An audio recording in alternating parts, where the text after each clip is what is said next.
My younger self, in my 20s, if I had just kept my foot on the gas pedal in my 20s.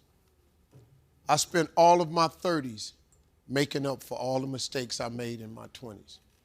I spent all of my 40s being what I could have been in my 30s. That's what I would tell my 20-year-old self, if I could just keep my foot on the gas. Because when you're 20, man, you just think it's all good. Nah, man. Them 20s are some important years. You know, I messed my credit up in the 20s. I did a lot of 20s that I paid for dearly.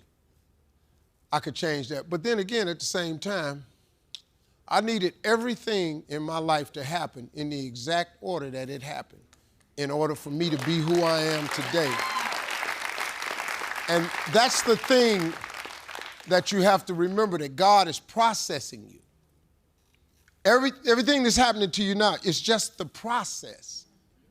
God is going to give you everything you ask for if you keep the faith, but you have to keep the faith. If you keep the faith, you are going to get everything you ask for at an appointed time. But you got to stay faithful so you can get to the appointed time. Most people give up long before the appointed time. You're going to get everything plus some stuff you never even asked for if you keep the faith. That's what you have to do. If you do that, man, I can't even tell you what he'll do for you. Because he took me way past where I thought I wanted to go. I thought when I was Kings of Comedy, I thought that was it. That's all I ever wanted to do, be one of the premier stand-ups in the country.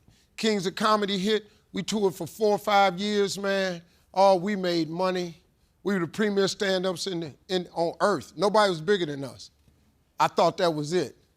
I had no idea what God was going to do for me. No idea, man.